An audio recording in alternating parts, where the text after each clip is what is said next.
श्री श्री विठ्ठल रुक्मिणी मंदिर की जय। विठ्ठल रुक्मिणी भगवान की जय। श्री श्री राधा दामोदर की जय। श्री श्री राधा गोविंद जी की जय।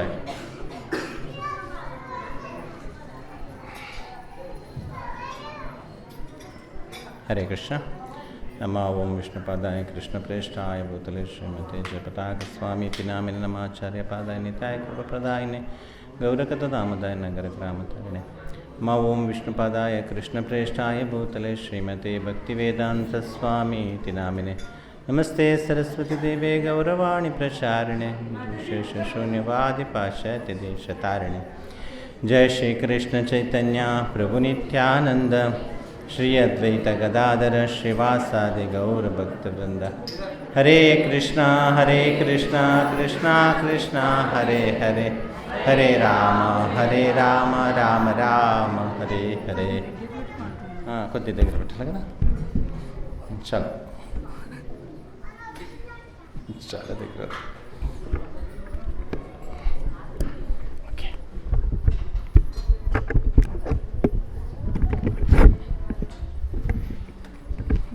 మళ్ళీ మళ్ళీ కాలు ఎత్తులు పెట్టినప్పుడు కష్టం, కొద్ది దూరం అండి.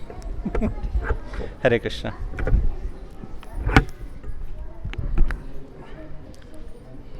హరే కృష్ణ.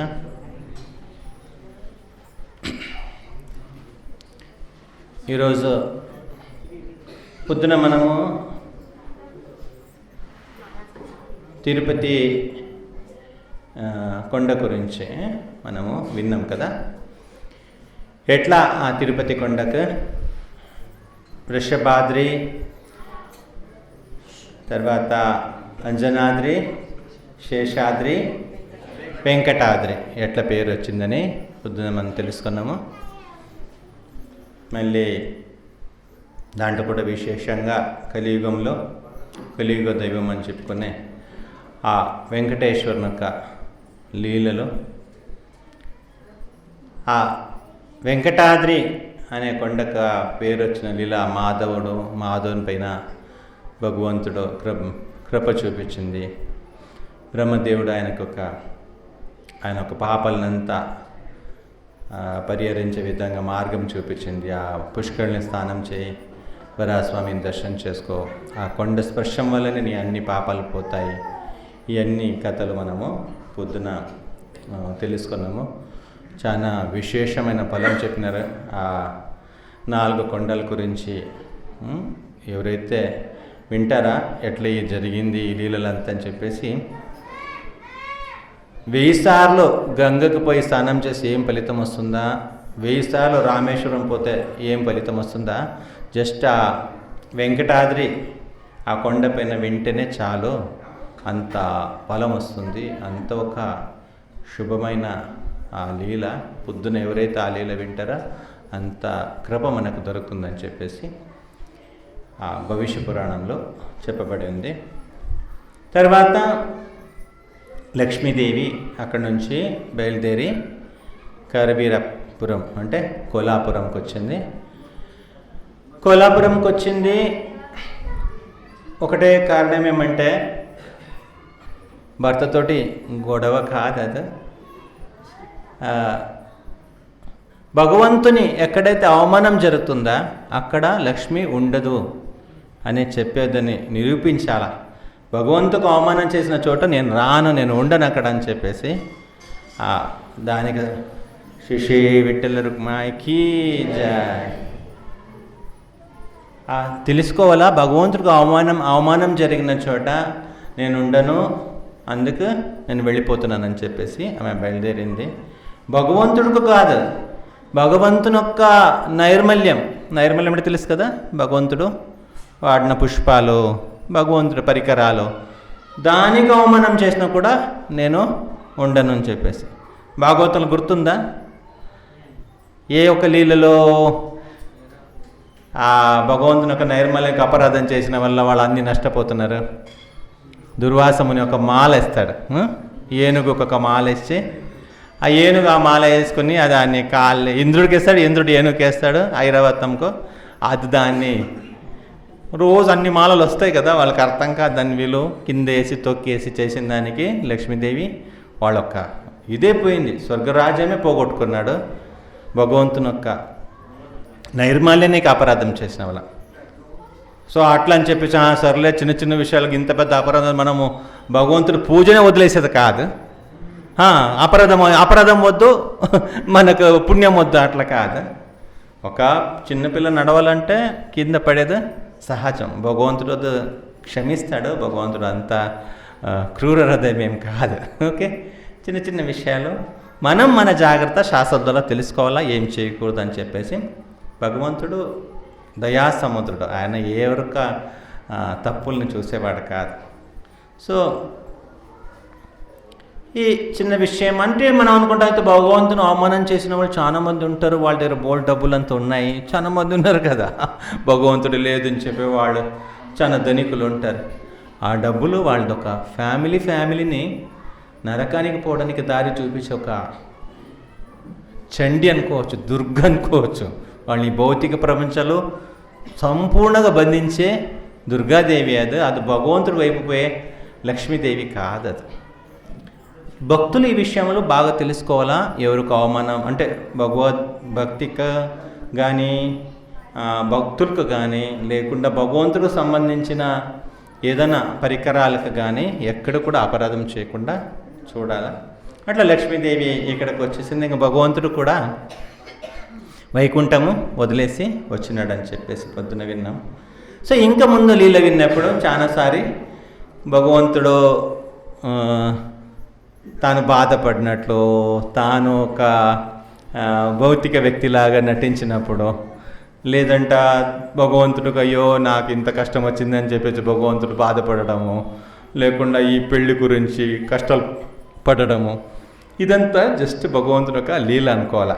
ఎందుకంటే ప్రతిసారి మేము చెప్పినప్పుడు అక్కడక్కడ చెప్పలేము, ఇది ఊరికనే చేస్తున్నాడు, డ్రామాలాగా చేస్తున్నాడు, అది ఆ రసభాసం అయిపోతాయి, దాన్ని ఎంజాయ్ చేయలేము మనం.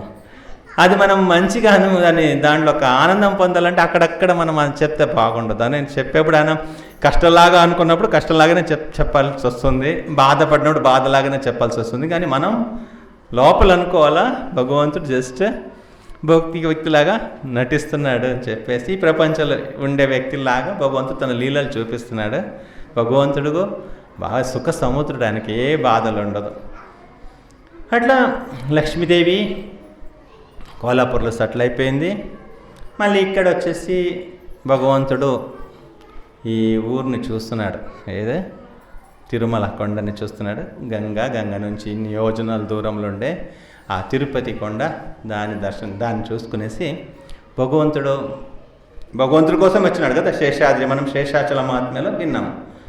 అంత పెద్ద శేషుడు ఇందకు దిగినాడు భగవంతునికి సేవ చేయాలని చెప్పేసి.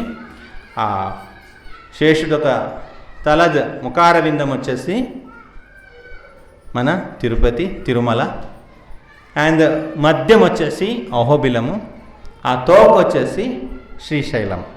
ఇంత పెద్దగా భగవంతుడు ఆదిశేషుడు ఇంత పెద్దగా రూపం తీసుకునేసినాడు. తర్వాత భగవంతుడు భూలోకానికి వచ్చినాడు. భగవంతుడు భూలోకంలో ఒక సామాన్య మనుషుల్లాగా వచ్చినప్పుడు ఒకసారి దేవతలు చూసినారంట. ఆయన 2 కాళ్ళతోట నిలబడి మామూలు మనుషులాగా తిరుగుతూ ఉంటే దేవతలు చూసి వాళ్ళు అనుకున్నారంటే ఇంకా ఆయనకు సేవ చేయాలంటే మనం ఆయనకు సమానం ఉండకూడదు. రాముడు నరుడిలాగా వచ్చినప్పుడు దేవతలంతా వానరులకు వచ్చినారు, ఒక స్టెప్ కింద ఉండాలి.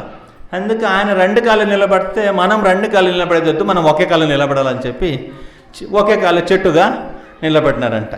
ఇంకా అట్లే తర్వాత పక్షులు, సనకసనందనాది మహాత్ములు కూడా కోతిలాగా భగవంతుడికి ఆనందం ఇవ్వాలని చెప్పేసి అట్ల రూపం తీసుకున్నారు.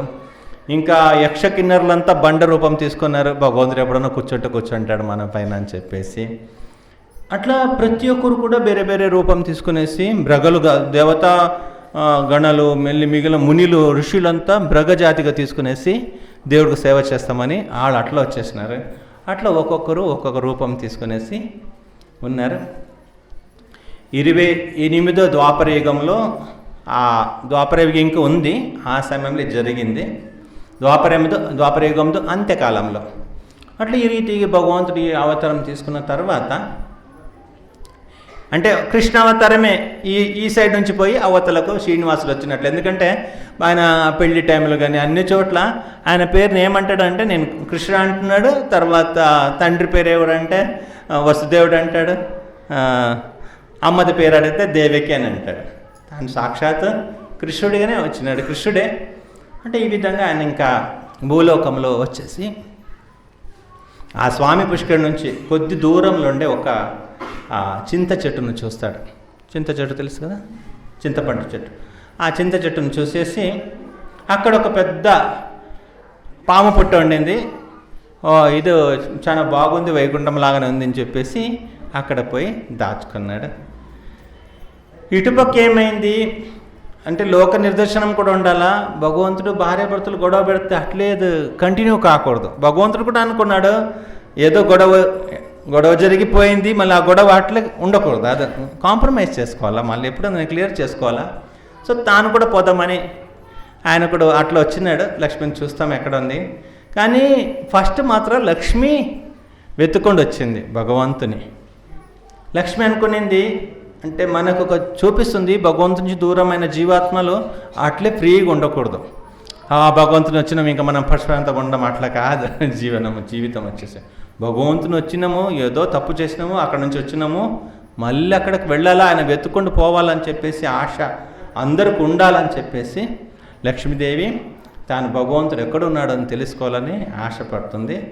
అట్లా బ్రహ్మదేవుడినే ఒక ఆవు రూపము దాల్చి రమ్మనింది. బ్రహ్మదేవుడు ఆవు రూపం తీసుకున్నాడు. తర్వాత రుద్రుడిని శివుడిని ఒక దూడలాగా తయారు చేసింది. పని ఏమంటే దేవుడిని వెతకాల. అట్లా తాను ఒక గొల్లతి తెలుసు కదా, ఆవు మేపేవాళ్ళు గొల్లులు, వాళ్ళు ఒక అమ్మాయిలాగా తాను రెడీ అయిపోయింది. ఆవు దూడని పట్టుకునేసి లక్ష్మీదేవి సామాన్యులు కాదు కదా, ఆమె కూడా భగవంతుడికి ఉండే ఆ శక్తి ఆమె కూడా అన్ని తెలుసు. అట్లే ఆమె కరెక్ట్గా ఇక్కడికి వచ్చేస్తాయి తిరుమలకి. అక్కడ ఎవరు ఉంటారంటే అక్కడ ఒక చోళరాజు ఉంటాడు. నాగకన్య గర్భంలో ఒక చోళరాజు జన్మించి ఉంటాడు. ఆ చోళరాజు యొక్క పరిపాలన ఎట్లా ఉండిందంటే దానికి కూడా వర్ణిస్తున్నారు. అక్కడ ఆవులంతా ఎట్లా ఉందంటే మీ ఇంట్లో ఒక 10 మంది ఎస్టర్ వస్తే చూస్తాయంటే ఈరోజు క్రౌడ్ ఎక్కువ ఉందని పాలు ఎక్కువ ఇస్తాయంట ఆ రోజు. ఆవులు చూసుకునేసి పాప చిన్నపిల్లలంతా వచ్చినారు పాప. అప్పుడు ప్యాకెట్ పాలంతా లేదు కదా పోయిటాక కొనడానికి. అప్పుడు పోయి అడిగితే పాలు ఇస్తాయంట. ఎప్పుడన్నా బంధువులు ఎవరైనా వస్తే పాయసం చేయాలమ్మ 2 లీటర్ ఎక్కువ కావాలంటే పిండొచ్చు 2 లీటర్ ఎక్కువ. మళ్ళీ ప్రతి స్త్రీలు కూడా పతివ్రత స్త్రీలుగానే ఉన్నారంట, ప్రతి ఒక్కరు కూడా. మళ్ళీ ఇదంతా ఉంది కదా ధాన్యాలంతా ఎన్నిసారి వేసినా వస్తాయంట. ఏ కెమికల్ అంతా వేసే అవసరం లేదు, ఎన్నిసారి వేసినా కానీ అది వస్తూ ఉంటుంది. అట్లా చాలా ఇంకా ఏ తల్లిదండ్రులు ఒక నోటి నుంచి కూడా మా కొడుకు చెప్పింది వినట్లే, మా కోడలు చెప్పింది వినట్లే, అట్లాంటి ఒక వర్డ్ ఎక్కడ వినపడలేదంట. ప్రతి ఒక్కరు ఆ పితృభక్తి మాతృభక్తి ఆ విశ్వాసము ప్రతి ఒక్కరి దగ్గర ఉండిందంట. ప్రతి ఒక్కరు కూడా ఎక్కడ కూడా ఆ మాటలే లేదండి. మనం అక్కడక్కడ వింటాం కదా, ఆయన ఒక్క చెప్పిన మాట వినదు, ఆమె అస్సలు వినదు. మనం చాలా చోట వింటూ ఉంటాం కదా ఇప్పుడు. కానీ ఆ కాలంలో వాళ్ళు ఎవరికి అట్లాంటిది ఒక వాళ్ళు వినిదే లేదంట ఆ కాలంలో. అట్లాంటిది ఒక చోళరాజు మంచిగా ఉన్నాడు, మంచిగా పరిపాలన చేస్తున్నాడు. కరెక్ట్ వాళ్ళతో ఒక రాజ్యంకు ఈమె ఆవు దొడ్డను పట్టుకొని లక్ష్మీదేవి గొల్లతి రూపంలో వచ్చింది. ఆ గొల్లలాగా వచ్చేసి అక్కడ ఎట్లా ఒకటి దీన్ని అమ్మాలని చెప్పేసి తీసుకుని వచ్చింది. యాక్చువల్లీ దీనికి తెలుసు ఇదేం చేయాలని చెప్పేసి అట్లా ఈ ఆవుని తీసుకుని వచ్చి వీళ్ళకి సేల్ చేయాలని తీసుకుని వస్తే ఆవుని చూసి వీళ్ళు చాలా ఆశ్చర్యపోతారు. చాలా పాలిచ్చే ఆవులాగా ఉంది, ఇది మనం పెట్టుకోదాము, విశేషంగా ఉంది, ఇది ఈలో కదా ఆవులాగా లేదు, ఇది మనం పెట్టుకోదాము, ఇది మన బిడ్డకు ఫ్యూచర్లో పాలు తాగిపించడానికి ఆవు ఉంటే బాగుంటాయని మన బిడ్డకు తినియచ్చు అని చెప్పేసి పాలకు దీంతో పిండేసి మనము మన బిడ్డకు తినిపిస్తామని అనుకున్నాం. కానీ బ్రహ్మదేవుడు దానికోసం రాలేదు, సాక్షాత్ బ్రహ్మదేవుడు.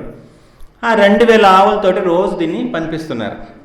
అయితే ఈ బ్రహ్మరుద్రాలకి ఏం పని అంటే స్మెల్ చూసి వెతికేది, దేవుడు ఎక్కడున్నాడు అని చెప్పేసి. అట్లా దేవుని వెతుక్కొని పోతా ఉన్నారు రోజు. అయితే భగవంతుడు ఎవరికి దొరకాల, ఆయన అనుకోలే కానీ దొరకాలని చెప్పేసి, ఆయన దొరకకూడదు అనుకుంటే ఇంకా ఎవరు పట్టుకోగలుగుతారు? ఎన్ని సంవత్సరాలపైన దొరకట్లేనా, ఎన్నో సంవత్సరాలపోయిందంట బ్రహ్మరుద్రాదులకి దేవుల్ని భగవంతుని కనబెట్టడానికి. అట్లా వెళ్ళి వెతుకుతూ పోతూ ఉంటే భగవంతుడు తెలుసుకున్నాడు, బ్రహ్మదేవుడు వెతుకుతున్నాడు అని చెప్పేసి ఒకరోజు తాను ఆ పాము పుట్ట లోపల ఉన్నది వాళ్ళకి చూపిస్తాడు. ఇంకా బ్రహ్మదేవుడు ప్రతిరోజు అక్కడ పోయి పొదుగు నుంచి పాలు వస్తూ ఉంటుంది, భగవంతుడు తాగుతూ ఉన్నాడు. చాలా సంవత్సరాలు మంచిగా భగవంతుడు ఇదే చాలా బాగుంది అనుకున్నాడంట.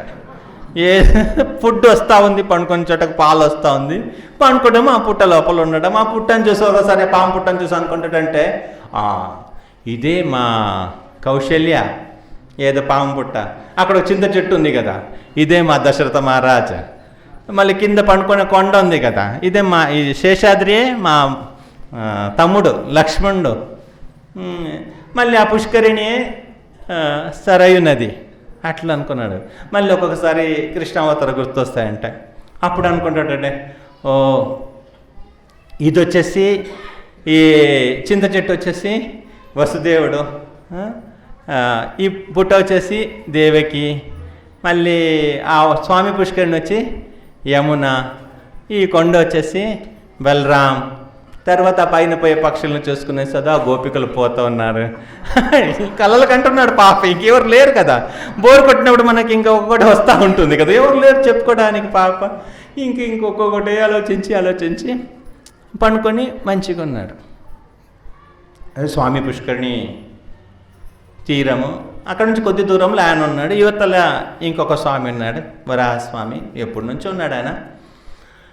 అట్లా చాలా నచ్చిందంట ఈ అక్కడ ఉండే పక్షులు, ప్రాణులు, రకరకాల ప్రాణులు ఉన్నాయి కొండపైన, రకరకాల పక్షులు ఉన్నాయి, ప్రశాంతంగా ఉన్నాయి, చాలా ఇష్టపడినాడు. తర్వాత ఈ ఒకరోజు ఇట్లే రోజు గడుపుతుంది, ఈ పాలు ఇవ్వట్లేదు. ఆ చోళరాజుది ఒక భార్య అడుగుతుంది, పాలంతా ఏం చేస్తున్నావు, ఇన్ని పాలు ఏం చేస్తున్నావు అని చెప్పేసి ఆమె కోపం వస్తుంది.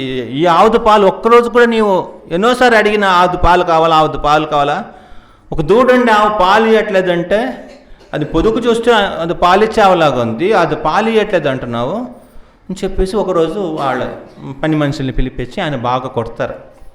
ఆవుల్ని రోజు మేపడానికి ఎవరు తీసుకొని పోతారా, ఆయన్ని బాగా కొట్టేసి ఆయన కూడా చాలా బాధ కలుగుతుంది. ఎట్టో ఒకటే ఈ ఆవు ఎక్కడ పాలు ఏం చేస్తుందో తెలుసుకోవాలని చెప్పేసి ఆ కొట్టిన రోజు ఒక మంచి కత్తి పట్టుకొని బయలుదేరుతాడు. ఆవులు వెనకాల వదిలేస్తాడు, అన్ని ఆవులు మేయడానికి పోతుంది, కళ్ళు మాత్రం ఈ బ్రహ్మదేవుడి పైన ఉంది. ఈ బ్రహ్మదేవుడు రుద్రుడు ఉన్నాడు కదా, ఎక్కడ పోతాడు చూస్తామని చెప్పేసి అట్లా ఆయన పోయి అట్లే ఫాలో చేసుకుని పోతా ఉంటే ఎక్కడైతే భగవంతుడు పండుకున్నాడా అక్కడికి వెళ్తూ ఉంది. అక్కడ వర్షంలాగా కురిపిస్తుంది పాలు, ఇక్కడికి వస్తే లేదు, అక్కడ అట్లా పాలు వస్తూ ఉంది, ఫుల్ పాలు వస్తుంది. ఇంకా దీన్ని ఇప్పుడు వదలకూడదని చెప్పేసి కత్తి తీసుకునేసి, అయితే అది పోయేది ఆవు వచ్చేసి సామాన్య ఆవు కాదు, అది బ్రహ్మదేవుడు. ఈయన కత్తి పట్టుకుని వస్తూ ఉంటే దానికి కనిపిస్తుంది, బ్రహ్మదేవుడు 4 తలకాయ కదా, ముందు ఒకటే వెనకాలంతా ఉంటాయి కదా, 4 తలకాయ. ఇంకా పెళ్ళికి వస్తాడు, బాగా చూడాలా ఎట్లా అలంకారం చేసుకుంటాడు 4 తలకాయలని పెళ్ళికి వచ్చినప్పుడు, చాలా బాగుంటాయి అది. సో ఆయన అంటాడు, ఇది చూస్తున్నాడంట. అయితే అది భగవంతుడు మనల్ని రక్షించాలనుకున్నప్పుడు ఈ కత్తితోటి నన్ను ఏం పొడిసిపోతున్నాడు, భగవంతుడి కోసం నేను సేవ చేస్తున్నాను, చూస్తాను, భగవంతుడు రక్షించినప్పుడు ఎవరైనా మనల్ని ఏమైనా చేయగలుగుతారా అని చెప్పేసి అటు చూసి కూడా ఏం పట్టించుకోలేదంటే, నా సేవ నేను చేస్తా పోతానని చెప్పేసి ఆ విధంగా అటు వెళ్ళిపోయినాడు. పోతూ ఉంటే ఈయన భగవంతుడు తెలిసిపోయింది, తన కోసం తనపై నుండి కోపంతో ఒకడు ఎవరైనా భక్తుని ఏమైనా చేస్తే సూర్యచంద్రులు ఉన్నంతరకు వాడిని నరకాలను పెడతాడంట. అర్థమైంది కదా. భగవంతుడి పైన ఏదో కోపం వచ్చేసింది. ఇప్పుడు అక్కడ రామ మందిర్ నిర్మాణం టైంలో అక్కడ పోయిన కరసేవకుల పైన అప్పుడుండే గవర్నమెంట్ కోపం వచ్చేసి ఎంతోమంది నియమం చేసినారు.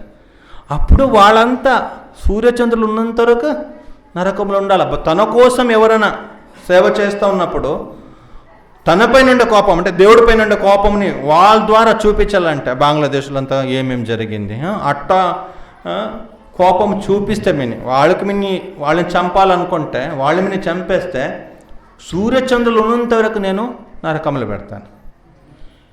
ఎందుకంటే ఒక్క తులసితోటి కూడా ఈ వెంకటేశ్వర మహాత్మలు వచ్చేది ఇదంతా, ఒక్క తులసితో కూడా నన్ను అర్చన చేసిన వాళ్ళని ఎప్పుడు కూడా నేను మరవను, ఎప్పుడు కూడా వాళ్ళని రక్షిస్తాను. ఒక తులసి నాకు అర్పిస్తే కూడా ఎప్పుడు వాళ్ళని వదులను. నా భక్తుల్ని చంపాలనుకునే వాళ్ళని ఎప్పుడు కూడా రక్షించను. వాళ్ళని నరకలోకలు సూర్యచంద్రులు ఉన్నంత వరకు, నక్షత్రాలు ఉన్నంత వరకు పడేస్తానని చెప్పి భగవంతుడు అంటాడు.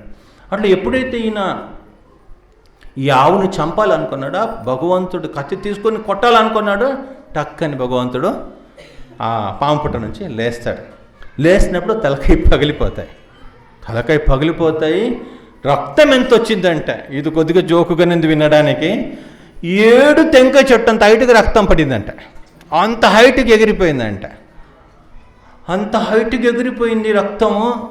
కొన్ని అది నమ్మడానికి కష్టమే కొద్దిగా, ఎందుకంటే భగవంతుడు ఆయన డ్రామాలు చేయాలంటే చేయగలుగుతాడు. ఈ రక్తం చూసి ఎవరైతే కొట్టినాడు కదా కత్తిలు, ఆయన భగవంతుడు ఏం చంపలేదు. ఆ రక్తం చూసి వాడు హార్ట్ అటాక్ అయి చనిపోయినాడు. రక్తం చూసి ఆయన ఏం చేయలేదు, ఈయన రక్తం చూసి ఆయన చనిపోయినాడు. అట్లా రక్తం వచ్చేసిందంట. ఆ టీవీ సీరియల్ అంతా కొన్నిసారి యాక్సిడెంట్ అయిపోతే అటు రోడ్డు నిండా రక్తంలాగా కనిపిస్తారు కదా, ఏదో కళ్ళ నీళ్ళు కలిపేసి రోడ్ అంతా పోసి పెడతారు చూడండి. అట్లా మొత్తం నింపినాడు, కొండ నుంచి దిగుతోంది రక్తం. ఇంకా అంత రక్తం వస్తుంది. ఆయన చనిపోయినాడు. ఈ బ్రహ్మదేవుడు కొండే ఈ ఆవు ఏం చేసింది, ఆవు దూడ చోళరాజును ఒక రాజ్యంకి వెళ్ళిపోయింది. రాజ్యంకి వెళ్ళిపోయి ఆయనకేదో అర్థమయ్యే విధంగా ఏదో చెప్తా ఉంది. నువ్వు అక్కడ రా, అక్కడ ఏదో అయింది అది చెప్తా ఉంది దాని భాషలు. ఆ చోళరాజుకి అర్థమైంది. ఈ ఏదైనా ప్రాణుల పక్షులతోటి మనకు చాలా రోజు ఉంటే దాని లాంగ్వేజ్ మనకు కొద్దిగా అర్థమవుతుంది, అది ఏం చేస్తుంది అని చెప్పేసి, అది ఏం చెప్తుంది ఏం చేస్తుంది మనకు తెలుస్తాయి. అట్లా ఇది నువ్వు రా అక్కడ చెప్తుంటే అర్థమైంది. ఆయన చోళరాజు వెళ్ళిపోయినాడు. అక్కడ నుంచి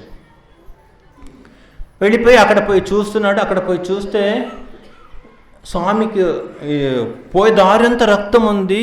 ఆవు మేపేవాడు చనిపోయి పడినాడు. భగవంతుడు అప్పుడే తలకి ఇంట్లో చేయి పట్టుకొని లేస్తూ ఉన్నాడు. మొత్తము రక్తం కారుతోంది బాడీ అంతా. బాధలున్నాడు, కోపంగా ఉన్నాడు. ఇంకా రాగానే వాడికి శాపం పెట్టినాడు. ఎవరికి? చోళరాజుకు. మంచివాడే, వాడు శాపం తీసుకున్నాడు, నీ పిశాచి అయిపో అని చెప్పేసి, ఈ కలియుగం అంత మరొక నీ పిశాచిగా ఉండని చెప్పేసి ఆయనకు శాపం పెడతాడు. ఆయన చాలా బాధ పెడతాడు. నేనేం తప్పు చేస్తాను, నాకు ఇంత పెద్ద పాపం ఎందుకు, నీవు ఊరికి నాకు అట్లాంటి శాపం ఇవ్వు. ఏదో జన్మలు నేనేదో తప్పు చేసి ఉంటాను, లేకుండా నీవు ఈ విషయానికి నీవు ఇంత కోపపడే వ్యక్తి కాదు, నాకు అది క్లియర్గా తెలుసు. ఆయనకు అప్పటికి విశ్వాసం ఉంది దేవుడు అట్లా చేయడు, ఎప్పుడో ఏదో నేను పెద్ద తప్పు చేసినాను, అందుకు నాకు ఈ శాపం దొరికింది. దీంట్లో నీ కోపం కారణం కాదు, ఇది నేను చేసిన నా జన్మలో ఏదో ఒక జన్మను చేసిన పాపమే కారణం, కానీ ఇది నీ కోపం కాదంటున్నాడు అప్పుడు కూడా. అయితే ఆయన బాధపడుతున్నాడు. పిశాచ జన్మం అంటే సాధారణ దుఃఖమైన జన్మం అది. పిశాచ అయిపోయింది, ఆ శాపం పెట్టినవే నీవంటే. ఆయన మంచి మాను అట్లా చెప్తుంటే దేవుడికి దయం వచ్చేసింది. అవును కదా పాప, నేను అట్లా చెప్పకూడదు, నేను ఆ టైంలో కోపంగా ఉన్నాను, బాగా తగిలింది దెబ్బ, నొప్పి వచ్చేసింది, నీవు ఆ టైంకి వచ్చినావు, నీవే కారణం. ఎందుకంటే నీవు ఒక రాజుగా ఉన్నప్పుడు నీ యొక్క ప్రజలకు చెప్పాలా, నీ పౌరులకు నీవు చెప్పాలా, ఏదైనా తప్పు జరిగితే బెదిరించాలా. కొద్దిగా ఒక్కసారి దండం కాదు కదా, సామవేద ఉంది కదా దానికి ముందు కావలసింది, అదంతా నీవు చూపించాలా కదా. నీవు ఒక్కసారి ఏం కారణమని అడగకుండా తెలియకుండా ఒక్కసారి చంపడమిక ఆర్డర్ ఇచ్చేది. నీ ప్రజలు చేసిన తప్పుకు రాజు కారణము.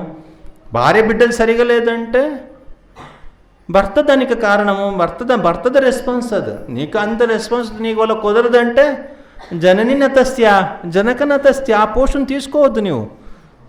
వీళ్ళంతా నీ వల్ల నిగ్రహించడానికి కుదరదంటే ఆ ఒక పోస్ట్కి నీవు పోవద్దు. శాస్త్రం మనకు బెదిరిస్తుంది. అట్లా నీవు ఇట్లా జరిగింది నిజంగా నీకు భగవంతుని కోపం కారణం కాదు, ఆ జన్మంలో ఏదో జన్మలు చేసిన పాపమే కారణం అని చెప్పేసి ఈయన అనుకుంటున్నాడు. అడుగుతున్నాడు, ఎట్లా ఒకటి దేవుడా నన్ను ఉద్ధరించాలా, ఉద్ధరించడానికి ఒక మార్గం చూపించాలంటే ఆయన అంటున్నాడు, ఒక పని చేయి, ఇంకా ఫ్యూచర్లో నాకు ఇక్కడ పెళ్ళి జరుగుతుంది. నాకు పెళ్ళి జరిగినప్పుడు నా మామగారు ఆకాశరాజు నాకు ఒక పెద్ద 20 తొలలు ఉండేది ఒక మంచి బంగారు కిరీటం ఇస్తాడు. బంగారు కిరీటం ముత్తు రత్నాలతోటి నవరత్నాలతోటి కప్పపడి ఒక మంచి కిరీటం ఇస్తాడు. ఓ మామగారు ఇచ్చిన ఐటమ్ అని చెప్పేసి నాకు కూడా కొద్దిగా ఆనందం వస్తాయి. ఈ పెళ్ళి కాడ మామ తను గిఫ్ట్ ఇస్తుంది, చాలా రోజు గోటచ్చులు ఉంటాయి కదా, మామ ఇచ్చింది అని చెప్పేసి. అట్లా నేను అప్పుడప్పుడు దాన్ని వేసినప్పుడు నాకు ఒక ఆనందం వస్తుంది, మా మామ ఇచ్చిందని చెప్పేసి నేను ఆనందపడతాను. ఒక గట్టి అంటే 24 నిమిషాలు. ఆ 24 నిమిషాలు నేను చాలా ఆనందంగా ఉంటాను. అప్పుడు నీకు కూడా ఆనందం వచ్చే విధంగా చేస్తాను అంటాడు. అయితే భగవంతుడు ఒక లోక దృష్టిలో కోపం చూపించినారు కానీ, అంటే అది ప్రతి శుక్రవారం పెడతారని మా మామ ఇచ్చిన కిరీటం రోజు కూడా వేసుకోం, వారానికి ఒక రోజు వేసుకుంటాను. అప్పుడు నేను ఆనందంగా ఉంటాను కదా, అప్పుడు నీకు కూడా ఆనందం ఇస్తానంటే ప్రతి శుక్రవారం వేస్తారో 24 నిమిషాలు నీవు ఆనందంగా ఉండొచ్చు, నేను భలే ఆనందపడతానని చెప్తే శుక్రవారం వచ్చి మన లెక్కలు చెప్పినాడు. ఆ 24 నిమిషాలు ఒక గట్టి వచ్చి ఆయన లెక్కలు చెప్పినాడు. అంటే అది ఆ లోపల ఇంకొక శుక్రవారం వచ్చేస్తాయి. అంటే ఆయన ఏమి బాధ పెట్టట్లే, ఆయనకు అట్లా లెక్క చూస్తే పిశాచి జన్మం తీసుకున్నాడు కానీ బాధ అనేది లేదు. ఎందుకంటే వాళ్ళ లెక్కలు 24 నిమిషాలు అంటే అది మళ్ళీ ఒక వారం వస్తాయి. అది ఆ లెక్క దేవత లెక్క అది చెప్పింది ఆయన. కాబట్టి చెప్పినప్పుడు మనకు చెప్పినాడు కానీ 24 నిమిషాలు అని చెప్పేసి ఒక గట్టి అని చెప్పేసి ఆ గట్టి వచ్చి ఆయన లెక్కలు చెప్పినాడు, దేవత లెక్కలు చెప్పినాడు. కాబట్టి కొద్దిసేపు బాధ కలిగింది. అయితే భగవంతుడు నా పైన విశేష కరుణనే చూపించినాడు మళ్ళీ అని చెప్పేసి చూడరాచు ఆనందనే పడినాడు. తర్వాత ఇంకా మళ్ళీ ఆ స్వామి పుష్కరిణికి ఎన్నో మహిమలు ఉన్నాయి, చాలా స్పెషల్ తీర్థం అది. ఇంకా ఈ ధనుర్మాసంలో అంటే నెక్స్ట్ వచ్చేస్తాయి కదా, ఈ ధనుర్మాసంలో శుక్లపక్షంలో ద్వాదశి రోజు దేవతలే వచ్చి అక్కడ స్నానం చేస్తారంట. అంత చాలా పవిత్రమైంది. గంగాకి అన్ని తీర్థాలు దాంట్లో ఎప్పుడు ఉంటాయి. మామూలుగా ఇప్పుడు ఈరోజు కావేరీలో చాలా స్పెషల్, కావేరికి 66 కోట్ల తీర్థాలు వస్తాయి. 66 కోట్ల తీర్థాలు ఒక్క నెల ఉంటాయి. ఈరోజు ఏం ఎండ్ అవుతుంది అంటే ఈ తులామాసంలో వస్తాయి. దాని తులామాసంలో వచ్చి అది నిన్న వరకు ఎండ్ యాక్చువల్ చూస్తే. అక్కడ ఏం జరుగుతుందంటే వేరొక భక్తుడు వచ్చేసి ఆ తులామాసంలో స్నానం చేయాలని వస్తాడు. అప్పుడు అది తీర్థం వచ్చి వెళ్ళిపోయి ఉంటుంది. ఒక రోజే టైం దానికి, ఒక రోజులో అది రిటర్న్ పోయి ఉంటుంది అన్ని తీర్థాలు, 66 కోట్ల తీర్థాలు.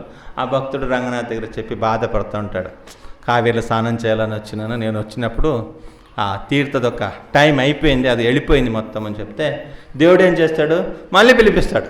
ఈరోజు అంటే ఆ తులామాసం ఎండ్ అయి ఇంకొక మాసం వచ్చే లోపల మళ్ళీ 66 కోట్ల తీర్థాలను పిలిపించి ఆయన దగ్గర స్నానం చేయమంటాడు. మళ్ళీ ఆయనకు బ్లెస్సింగ్స్ ఇస్తాడు. 30 రోజులు 66 కోట్ల తీర్థాలను స్నానం చేస్తే ఏం ఫలితం వస్తుందో ఈరోజు నీ ఒక్కరోజు చేస్తే నీకు వస్తాయని చెప్పేసి.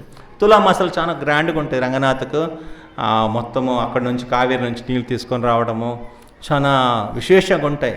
ఇది కొండపైన కూడా ఎన్ని తీర్థాలు ఉందంటే 66 కోట్ల తీర్థాలు ఉందని శాస్త్రం చెప్పింది. మన కళ్ళు కనపడదు కానీ ఒట్టి ఆనందాద్రిలే భగవంతుడు ఉండే ఆ కొండలే అక్కడే 3 కోట్ల తీర్థాలు ఉన్నాయంట. మన భౌతిక దృష్టికి మనకు ఆ యోగ్యత లేదు కాబట్టి మనకిప్పుడు కొన్ని మాత్రం కనిపిస్తాయి. రామకృష్ణ తీర్థము, కుమారధారము, తుమ్మూర తీర్థము, స్వామి పుష్కరిణి, మళ్ళీ ఆకాశగంగ ఉంది, పాపనాశనము, లెక్క పాండు తీర్థము. కొన్ని ఇప్పుడు కూడా పోవచ్చు, దర్శనం చేసుకోవచ్చు. ఎవరు బాధపడాల్సిన లేదు. 66 కోట్ల తీర్థంలో స్నానం చేయడం కుదరదని చెప్పేసి కావేరి ఎక్కడున్నా కానీ తులామాసంలో మీరు స్నానం చేస్తే 66 కోట్ల తీర్థంలో స్నానం చేసిన ఫలితం వస్తాయి. అట్లే స్వామి పుష్కరిణి, గంగాదేవి కూడా వస్తాయి ఈ ఒక నెల. అట్లా ఒక్కొక్క నెల ఒక్కొక్క చోటకని వెళ్తుంది గంగాదేవి కూడా. ఈ పుష్కరం అంటాం కదా, ఆ టైంలో పుష్కరం వస్తాడు. అట్లా అది ఒక్కొక్క నదికి ఒక్కొక్క టైం ఉంటాయి. అయితే ఇక్కడైతే దానికి పుష్కరకు లెక్క ఉంటాయి. ఒక మేషమాసంలో గురువు ఉన్నప్పుడు, గురువు అక్కడ ప్రవేశించినప్పుడు అప్పుడు ఒక 3 రోజులు పుష్కరని వస్తాడు, అక్కడ ఉంటాడు, ఆ నదిలో ఉంటాడు. అట్లా ఒక్కొక్క నదికి ఒక్కొక్క టైం ఉంటాయి, ప్రతి ఒక్క నదికి కూడా. అట్లా ఇక్కడ గంగ వచ్చి ఎప్పుడు ఉంటాయంటే స్వామి పుష్కరిణిలో సాక్షాత్ సరస్వతి భగవంతుడికి సేవ చేయాలని చెప్పేసి అక్కడ ఉండిపోయింది. పుష్కరిణిలో స్వామి పుష్కరిణిలో చాలా విశేషం. భగవంతుడు కూడా ఆ పుష్కరిణి బాగా నచ్చిందంట. తాను కూడా అక్కడే స్నానం చేయడము, అక్కడే తిరగడము.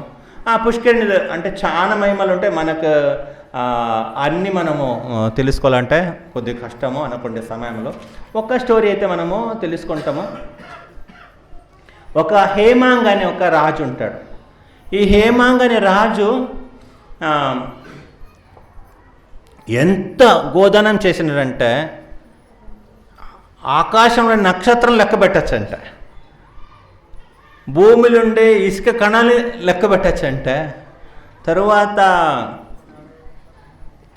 ఈ భూమిలుండే వాటర్ని బిందుకు తీసుకొని ఒక్కొక్క డ్రాప్ తీసుకొని ఎంత ఉందని లెక్క పెట్టచ్చు. కానీ ఈ హేమాంగ్ అనే రాజు చేసిన గోదానాన్ని లెక్క పెట్టలేమంట.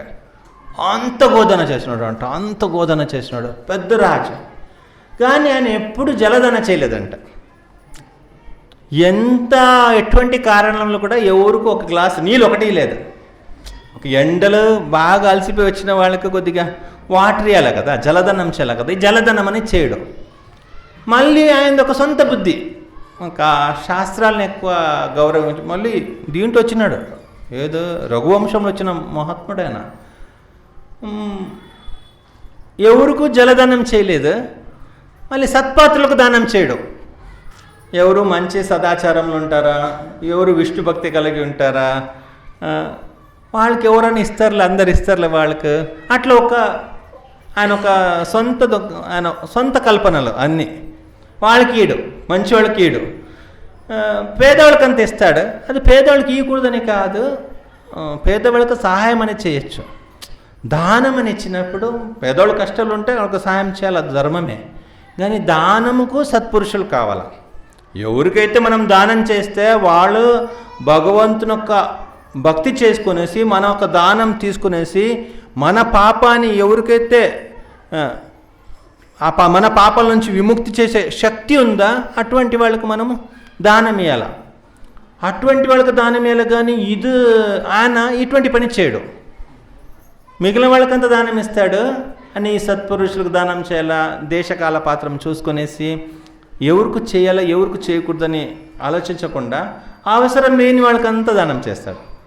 అవసరం ఉండే వాళ్ళకు మంచి భక్తులకు దానం చేసే గుణం లేదు. అప్పటికే వశిష్ఠ మహర్షి చెప్పినారు, అట్లా దాన ధర్మంలో నీవు ఎన్ని గోదాన చేసినా ఏం చేసినా కానీ అది ఎవరికి ఇవ్వాలా తెలుసుకోవాలి, అది శాస్త్రం నియమం. అది అట్లంత నీకు మనసుకి ఇష్టం వచ్చినట్లు చేయడానికి లేదప్పా, శాస్త్రం అనేది ఉన్నది. దాన ధర్మము ఆడిని డబ్బులతోటి పోయి తాగేస్తే ఆ పాపం నీకు వస్తాయి. వాళ్ళు తప్పు చేస్తే మళ్ళీ ఆ పాపం నీ తీసుకోవాలా. భక్తి చేసి భగవంతుడికి నీ ఇచ్చిన సేవని భగవంతుడికి దాన్ని అందింపచేసి నీ పాపాలని పోగొట్టుకోవడానికి ఎలా చేస్తే అటువంటి వాళ్ళకి దానం ఇవ్వాలి. కానీ ఇదేం నీ ఇష్టం వచ్చినట్టు దానం ఇస్తున్నావు, ఇది తప్పు అని చెప్పేసి చెప్తాడు. అయితే ఆయన వినలే ఎంత చెప్పినా కానీ. ఒక్కరోజు శరీరం వదిలేసినాడు. శరీరం వదిలేసి జీవితంలో ఎప్పుడు కూడా జలదానం చేయలేదు కాబట్టి 3 జన్మలు చాతక పక్షి తెలుసు కదా, మేఘలు ఒక నీళ్ళు మాత్రం తాగుతాయి. నీళ్ళు కోసం వద్దాడుతుంటాడు. ఎక్కడదో కోనేరులు సముద్రంలో కానీ నదులు అంత తాగదు. అది వర్షం పడితే వర్షం నీళ్ళు డైరెక్ట్గా తీసుకుంటాయి. అది అట్ల పక్షిగా 3 జన్మలు తిరుగుతుంటాడు. పెద్ద రాజు, ఏమంగ రాజు, అంత పెద్ద రాజు. తర్వాత ఈ దుష్టులకే దానం చేసినాడు కాబట్టి ఒక జన్మం కుక్క జన్మం తీసుకుంటాడు. అంత పెద్ద రాజు ఒక జన్మము కుక్క జన్మం తీసుకుంటాడు. మళ్ళీ 7 జన్మము గ్రద్ద ఈగలు ఏమంటారు మీ గరుడులాగా ఉంటాయి కదా, గ్రద్ద తెలుసు కదా, అట్లా ఒక 7 జన్మము అది తీసుకుంటాడు. అదైన తర్వాత శృతకీర్తి అని ఒక మిథిల దేశం ఒక రాజు శృతకీర్తి, వాళ్ళ ఇంట్లో బల్లిగా జన్మం తీసుకుంటాడు. బల్లి కూడా ఎక్కువ నీళ్ళంత తాగదు, నీళ్ళు ఎప్పుడు ఎవరికి నీళ్ళు లేకపోతే గత నెక్స్ట్ జన్మం బల్లి అయిపోతూ ఉంటారు. అట్లా ఆ బల్లి జన్మం తీసుకుంటాడు.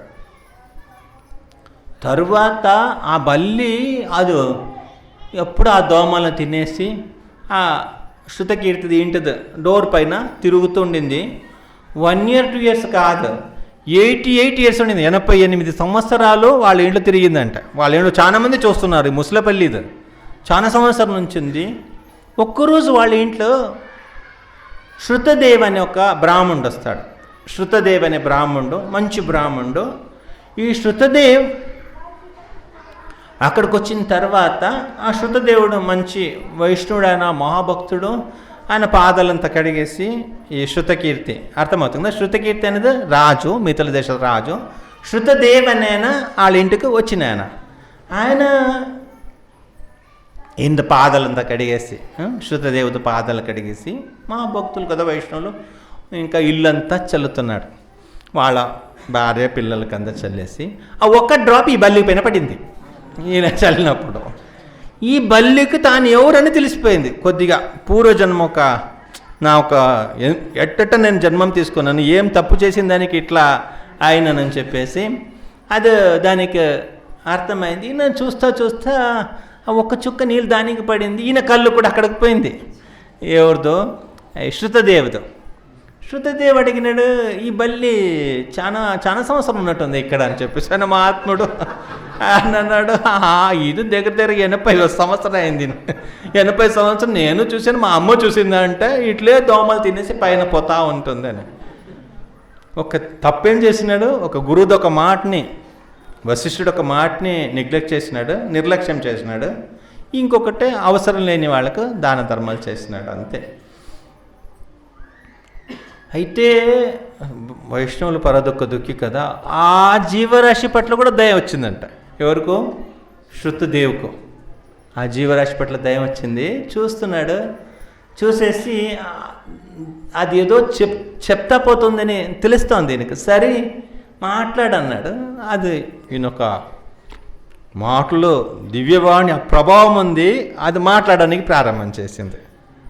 ప్రారంభం చేసి చెప్పినాడు, అయితే నీ విట్టేట తప్పు చేసినా ఇప్పుడు నాకు తెలుస్తుంది నేను తప్పు చేశాను, మరి నాకు ఉద్ధారం ఎట్లా, మీరు ఎట్టొకటి నన్ను ఉద్ధరించాలని చెప్పి ఆయన అన్నాడు. శృతదేవి చూసినాడు, నీకు ఇంకా 28 జన్మలు బల్లిల జన్మలు ఉన్నాయి, నీవు ఇంకా కాలేదు, ఇది కంప్లీట్ కాలేదబ్బా, ఇంకా 28 జన్మలు ఉన్నాయి నీకు బలి జన్మం తీసుకోవడానికి. నీవు ఎంత చెప్పి ఉంటాడు, చిలకకు చెప్పినట్లా చెప్పి కూడా నీవు వినలేదు కదా వశిష్ఠుడు.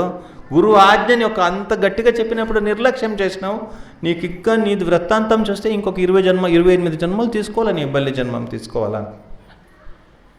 లేదు స్వామి, మీరు ఎట్టొకటి ఉద్ధరించాలంటే సరే అని చెప్పి ఆయన పైన కరుణతోటి ఆయన అంటాడు, నీకు నేను నా ఒక జీవితంలో ఒకరోజు భక్తితోటి సత్పాత్రలకు దానం చేసిన ఆ పుణ్యఫలాన్ని నీకు ఇస్తానని చెప్పేసి, మళ్ళీ ఒక్కరోజు నేను చాలా సంవత్సరం నుంచి స్వామి పుష్కరిణిలో స్నానం చేశాను.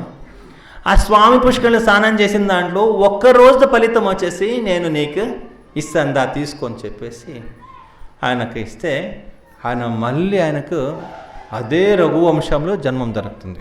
ఎన్నో 10,000 సంవత్సరాలు, వేలాది సంవత్సరాలు స్వర్గలోకాలు పోయి రాజ్యం సుఖం అనుభవిస్తున్నాడు. ఈయన వచ్చిన ఒక్కరోజు ఆ స్వామి పుష్కరిణి స్నానం చేసిన పొలంలో ఒకరోజు దాన్ని తీసుకున్న వల్ల ఎన్నో జన్మాలు ఇక్కడ ఎన్నో సంవత్సరాలు స్వర్గం అనుభవిస్తాడు. తరువాత భూలోకకు వచ్చేసి మళ్ళీ ఆ రఘువంశంలో పుడతాడు. సామాన్యుడు కాదు, మళ్ళీ రఘువంశాలు పుట్టి సామాన్య వ్యక్తి కాలేదు.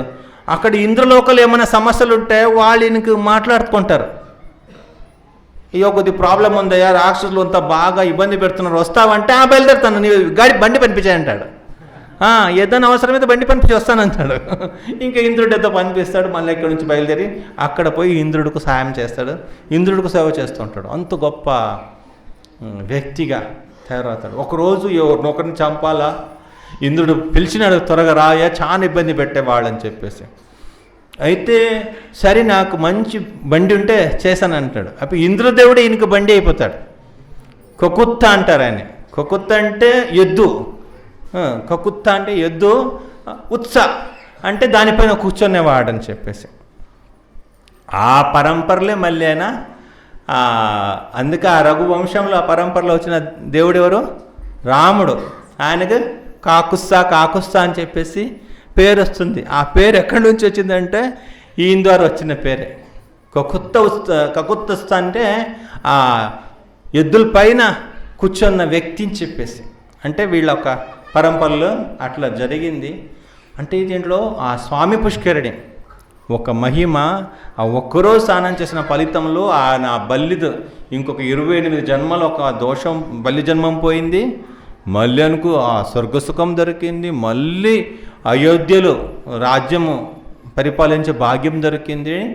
ఇప్పుడు కూడా రాముల వారికి పేరు వచ్చినప్పుడు కాకుస్తా అని పేరు వచ్చేయాలంటే ఈయన పేరు ద్వారా వచ్చింది. రాముల వారు కూడా అక్కడ స్నానం చేసిన తర్వాతనే సీత దొరికిందంటే. రాముల వారు కూడా అక్కడ పోయినారంటే స్వామి పుష్కరిణి స్నానం చేసినారు, భవిష్య పురాణం చెప్తుంది.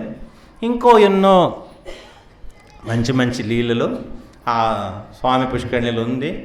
అది ఎట్లా ఒక తల్లి బిడ్డని స్నానం చేసుకొని ఫ్రెష్ చేసి పడుకోబెడుతుందా, అట్లా ఆ పుష్కరిణి మళ్ళాంటి పాప జీవరాశుల్ని మంచిగా కూర్చోబెట్టేసి, చిన్నపిల్లల్ని మంచిగా కూర్చోబెట్టి స్నానం చేపిస్తారు కదా, కాలుపైన మంచి పడుకోబెట్టేసి, తొడపైన మంచి కూర్చోబెట్టేసి, దానికి ఏం కష్టం లేకుండా అది అట్లా పుష్కరిణి జీవరాశులతో పాపని మంచి ప్రేమంగా తీసుకునేసి అని చెప్పి బిడ్డలాగా తీసుకునేసి మనల్ని పవిత్రం చేసి పో స్వామి దగ్గర పో, శరణాగతి పొందు, నన్ను ఉద్ధరిస్తాడని పంపిస్తాయంటే ఆ పుష్కరిణి.